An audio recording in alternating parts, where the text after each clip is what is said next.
आज हम जो डिस्कस करेंगे हमारा जो फुल टेस्ट 11 था उसके जो रिमेनिंग क्वेश्चंस, ये वो क्वेश्चंस है जो मैंने आपको डाउट सेंड करने के लिए भेजे थे। जो आपने डाउट सेंड किए उनके बेसिस पे मैं ये कुछ क्वेश्चन डिस्कस कर रहा हूँ। पहला क्वेश्चन है क्वेश्चन नंबर सेकंड। कुछ स्टूडेंट्स ने इस क्वेश्चन को या तो अटेम्प्ट ही नहीं किया है या जिन्हें अटेम्प्ट किया है वो रॉन्ग है, उसका आंसर रॉन्ग आ रहा है उनका। बहुत कम स्टूडेंट्स की मैंने जो आंसर शीट देखी ऐसे स्टूडेंट्स हैं जिन्होंने इस क्वेश्चन को सही किया।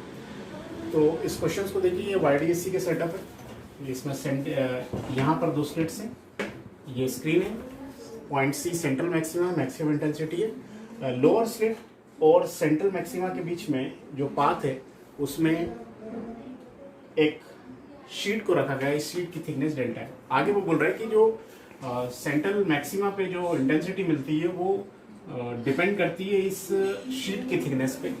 अब आगे बोला है कि for what value of delta is the intensity at C is minimum. Delta की किस वैल्यू के लिए C पे जो इंटेंसिटी हो वो मिनिमम। तो देखिए, सबसे पहले तो अगर हम जो हमारा कंसेप्ट है, अगर अपर पाथ है उसमें अगर शीट इंट्रोड्यूस की जाती है तो फ्रिंज पैटर्न शिफ्ट हो जाता है। इक्वली सारी फ्रिंजेस शिफ्ट होती है, और अगर लोअर पाथ में रखा जाता है तो नीचे शिफ्ट होती है। तो यहाँ आपने जो लोअर पाथ में रखा है तो सारी की सारी फ्रिंजेस शिफ्ट हो जाएगी, मतलब सेंट्रल मैक्सिमा डाउनवर्ड शिफ्ट हो जाएगी, उसके नीचे जो मिनिमा है वो भी शिफ्ट हो जाएगी नीचे, फिर देन मैक्सिमा है वो भी शिफ्ट हो जाएगी। तो जो शिफ्ट आता है, शिफ्ट की बात करें तो शिफ्ट हम पता है हमें, शिफ्ट होगा mu minus 1 into T D by D. Shift आता है mu minus 1 into T D by D, इतने से शिफ्ट हो जाएगी सेंट्रल मैक्सिमा नीचे। अब आगे बोल रहा है, और what value of lambda is the intensity at C is minimum. C की डेल्टा की किस वैल्यू के लिए C पे मिनिमा हो। तो देखिए, C पे मिनिमा का मतलब हुआ कि ऊपर जो मिनिमा थी यहाँ पर मिनिमा थी, मतलब अगर मैं बोलूँ तो डार्क फ्रिंज थी, फिर मैक्सिमा थी यानी ब्राइट फ्रिंज थी। तो ये मिनिमा सेंटर पे शिफ्ट हो जाए, ये मिनिमा सेंटर पे शिफ्ट हो जाए तो इसका मतलब ये हुआ कि देखिए, सेंट्रल फ्रिंज ब्राइट फ्रिंज होती है, bright fringe to bright fringe जो डिस्टेंस होती है वो फ्रिंज विड्थ के इक्वल होती है β/2। अब डार्क और सेंट्रल फ्रिंज के बीच की जो सेपरेशन होगी वो होगी β/2। इसका मतलब ये हुआ कि हम चाहते हैं कि ये मिनिमा सेंटर पे शिफ्ट हो जाए। इसका मतलब हुआ जो शिफ्ट है वो β/2 के इक्वल हो, तो शिफ्ट β/2 के इक्वल कर दें तो mu minus 1 into T D by D. Beta की बात करें तो बीटा कितना होता है d लैम्डा बाई डी, ये 2 पहले से, ये 2d mu minus 1 T D by D, यहाँ से डी बाई डी कैंसिल हो जाएगा। यहाँ से टी की वैल्यू कैलकुलेट करेंगे तो जो टी आएगा T is equal to lambda upon 2 into mu minus 1। T को वो डेल्टा बोल रहा है तो हम ये लिख सकते हैं कि delta equal to lambda upon 2 into mu minus 1, और ये आंसर है हमारा बी। ये ऑप्शन भी हो जाता है। नेक्स्ट क्वेश्चन नंबर 10 है। ये इजी क्वेश्चन है, उसके बाद भी कुछ लोगों का डाउट है और कुछ लोगों ने रॉन्ग किया है। तो देखिए, अगर रोलिंग मोशन होती है तो हम टोटल काइनेटिक एनर्जी की बात करते हैं। तो जो के टोटल होती है due to translatory combined effect होता है। जो के टोटल होता है के ट्रांसलेटरी प्लस के रोटेटरी होता है। इसका फार्मूला हमने डिराइव किया था। तो के टोटल आता है के ट्रांसलेटरी इंटू 1 प्लस के स्क्वायर बाई आर स्क्वायर। के टोटल इक्वल टू के ट्रांसलेटरी इंटू सॉलिड स्फीयर है, सॉलिड स्फीयर के लिए के स्क्वायर बाई आर स्क्वायर 2/5 होगा। तो के टोटल जो होगा हमारा के इंटू 1 प्लस 2/5 यानी 7/5 होगा। तो यहाँ से फ्रैक्शन देखना है, ट्रांसलेशनल काइनेटिक एनर्जी का फ्रैक्शन और रोटेशनल काइनेटिक एनर्जी का फ्रैक्शन। ये ट्रांसलेशनल काइनेटिक एनर्जी का जो फ्रैक्शन आएगा KT बाई के टोटल, तो ये हो जाएगा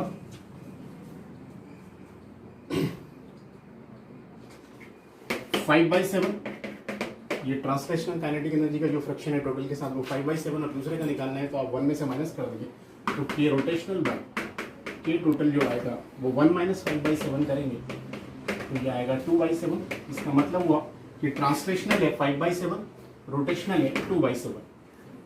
तो ऑप्शन देखें इसमें, तो बी ऑप्शन है 2/7 रोटेशनल और 5/7 ट्रांसलेशनल, मतलब आंसर मिलेगा right answer B. Next question है क्वेश्चन नंबर 14। देखिए, ये क्वेश्चंस भी बहुत कम स्टूडेंट्स हैं जिन्होंने सही किया इसको। 3 पॉइंट चार्जेस है, +4 क्यू के, -Q के, +4 क्यू के, ये इस तरह से रखा है। इक्विलिब्रियम चेक करना। इस क्वेश्चन में देखिए हम जो क्लास में क्वेश्चंस करते हैं उसमें मेंशन होता था, वो सब्जेक्टिव क्वेश्चन मैंने डिस्कस किया था। हम इक्विलिब्रियम चेक करते थे आइदर अलोंग एक्स एक्सिस और वाई एक्सिस। इस क्वेश्चन में मेंशन नहीं है कि किसके अलोंग इक्विलिब्रियम चेक करना है, तो अगर मेंशन नहीं है तो ये चार्जेस जिस एक्सिस के अलोंग रखे हैं, ये एक्स एक्सिस के अलोंग रखे हुए हैं, तो एक्स एक्सिस के अलोंग हमें इक्विलिब्रियम चेक करना है। तो सबसे पहले इक्विलिब्रियम की बात करें तो इक्विलिब्रियम में हम फोर्स से भी कर सकते हैं, पोटेंशियल से भी कर सकते हैं। तो मेन बेसिक इक्विलिब्रियम का ये होता है नेट फोर्स 0 होना चाहिए। तो सबसे पहले माइनस क्यू चार्ज पे देखिए, ये वाला चार्ज अट्रैक्ट करेगा कितने से, के 4q² / a², ये भी अट्रैक्ट करेगा के 4q² / a²। तो नेट फोर्स इस पे 0, इसका मतलब हुआ माइनस क्यू चार्ज इक्विलिब्रियम में। माइनस क्यू चार्ज इक्विलिब्रियम में बाकी के चार्जेस भी देख लेते क्या है। इस 4q चार्ज पे देखिए, 4q चार्ज को ये अट्रैक्ट करेगा कितने से, 4kq² / a² से। दूसरा वाला चार्ज 4q वाला रिपेल करेगा कितने से, 16kq² / a² 2a का होल स्क्वायर, यानी 4a² नीचे आएगा और ऊपर 16 आएगा, यानी ये भी 4kq² / a² हो जाएगा। तो ये इस पर भी नेट फोर्स 0 है। आप इस पे देखिए, इस पर भी नेट फोर्स 0 है, तीनों पे नेट फोर्स 0 है। नेट फोर्स 0 है, इसका मतलब हुआ तीनों इनिशियली इक्विलिब्रियम में। तीनों इनिशियली इक्विलिब्रियम में इक्विलिब्रियम चेक करना है इनका कौन सा इक्विलिब्रियम है। तो आप स्लाइटली डिस्प्लेस कीजिए -4q चार्ज। अभी नेट फोर्स 0 था, आप स्लाइटली डिस्प्लेस करोगे तो ये वाला फोर्स पावरफुल हो जाएगा, उसी डायरेक्शन में चला जाएगा, उसी डायरेक्शन में चला जाएगा। इसका मतलब हो रहा है कि वो वापस नहीं आ रहा है, तो ये अनस्टेबल इक्विलिब्रियम हो जाएगा। 4q के देखिए, थोड़ा सा डिस्प्लेस करोगे, थोड़ा सा डिस्प्लेस करोगे, ये फोर्स ऑफ अट्रैक्शन बढ़ेगा, फोर्स ऑफ अट्रैक्शन बढ़ेगा, ये फोर्स ऑफ रिपल्शन भी बढ़ेगा, फोर्स ऑफ, लेकिन ये कंपैरेटिवली ज्यादा बढ़ेगा। ठीक है, फोर्स ऑफ ये 4q का देखें तो फोर्स ऑफ अट्रैक्शन बढ़ा, फोर्स ऑफ रिपल्शन, ये डिस्टेंस कम हो गई तो फोर्स ऑफ रिपल्शन भी बढ़ेगा। आप देखोगे तो ये वाला कंपैरेटिवली ज्यादा बढ़ेगा, तो आपने जिस डायरेक्शन में डिस्प्लेस किया है उसी डायरेक्शन में चला जाएगा। इसका भी अनस्टेबल इक्विलिब्रियम है। सिमिलरली आप लास्ट में इस +4q को चेक करोगे तो ये भी आप डिस्प्लेस करोगे जिस डायरेक्शन में, वापस नहीं आएगा, तो इसका भी अनस्टेबल इक्विलिब्रियम है। तो ये समझ में आ रहा है कि तीनों चार्ज इक्विलिब्रियम में, और जिस डायरेक्शन में आप डिस्प्लेस करते हो उसी डायरेक्शन में नेट फोर्स होता है, वो वापस नहीं आते, तो तीनों का इक्विलिब्रियम जो होगा अनस्टेबल इक्विलिब्रियम होगा। मतलब यहाँ पर आंसर देखें तो all the charges are in unstable equilibrium, C. Question number 21 देखिए। क्वेश्चन नंबर 21 में इस मैग्नेट को मूव कराया जा रहा है, इस कॉइल के थ्रू से पास किया जाता है, और जो इंड्यूस ईएमएफ, जो कॉइल में इंड्यूस ईएमएफ होता है, उसका वेरिएशन टाइम के साथ हमें दिखाना है। तो कौन सा ग्राफ सही है, इसमें हमें चेक करना है। तो देखिए, मैंने बहुत बार आपसे बोला कि जब हम अप्रोक्सीमेट मतलब बिल्कुल एग्जैक्ट ग्राफ नहीं प्लॉट कर पाते, तो हमें अप्रोक्सीमेशन मतलब ऑप्शन चेक करने पे जाना होता है। सबसे पहले देखिए, पूरे साइकिल के लिए बात कर रहे हैं, मतलब ये मैग्नेट को मूव कराना है, इसे कॉइल से पास कराना है, देन वापस यहीं लाना है, तब एक साइकिल होगा। तो सबसे पहले देखिए, जब ये यहाँ पर आएगा, इस कॉइल का ये वाला फेस, इस फेस की बात कर रहा हूँ मैं, लेफ्ट फेस की बात कर रहा हूँ। तो पहले मैं इसको दो पार्ट में डिस्कस करूंगा, पहले यहाँ से ले जाने का, देन वापस लाने का। तो जब यहाँ मैग्नेट पास में मूव करेगा तो इस कॉइल का फ्लक्स चेंज होगा, फ्लक्स चेंज होने से इंड्यूस ईएमएफ प्रोड्यूस होगा। इंड्यूस ईएमएफ उस कॉस का अपोज करेगा जिसने उसे प्रोड्यूस किया, मतलब मैग्नेट की जो मोशन है टुवर्ड्स द कॉइल उसका अपोज करेगा। और अपोज करने के लिए ये जो कॉइल का ये फेस है, ये नॉर्थ पोल बनेगा। नॉर्थ पोल बनेगा, इसका मतलब हुआ इसमें करंट की जो डायरेक्शन होगी वो क्या होगी, इंड्यूस ईएमएफ और इंड्यूस करंट की डायरेक्शन। मतलब पहले ये नॉर्थ पोल बनेगा और करंट की डायरेक्शन होगी anti clockwise, first anti clockwise है। अब आप एंटी क्लॉकवाइज को पॉजिटिव ले सकते हो या नेगेटिव ले सकते हो। तो यहाँ ग्राफ में देखिए, सारे ग्राफ पॉजिटिव से स्टार्ट हो रहा, मतलब डेफिनेटली उसने एंटी क्लॉकवाइज को पॉजिटिव लिया हो। अब मैग्नेट जब पास होगा, देखिए यहाँ से निकला, इस फेस से जब निकलेगा, जब वो बाहर जाएगा, जब बाहर जाएगा तो कौन सा पोल बाहर जाएगा, साउथ पोल। तो साउथ पोल बाहर जा रहा होगा, फिर इंड्यूस ईएमएफ प्रोड्यूस होगा।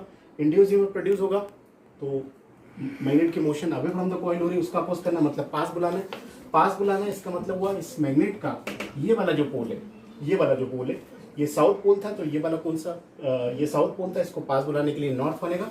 नॉर्थ बनेगा, ये वाला फेस नॉर्थ बनेगा, इसका मतलब ये वाला फेस क्या बनेगा, साउथ बनेगा। ये साउथ बनेगा, इसका मतलब हुआ कि अब करंट की डायरेक्शन जो होगी वो क्लॉकवाइज होगी। तो क्लॉकवाइज को, अगर एंटी क्लॉकवाइज को पॉजिटिव लिया था तो क्लॉकवाइज को नेगेटिव लेंगे।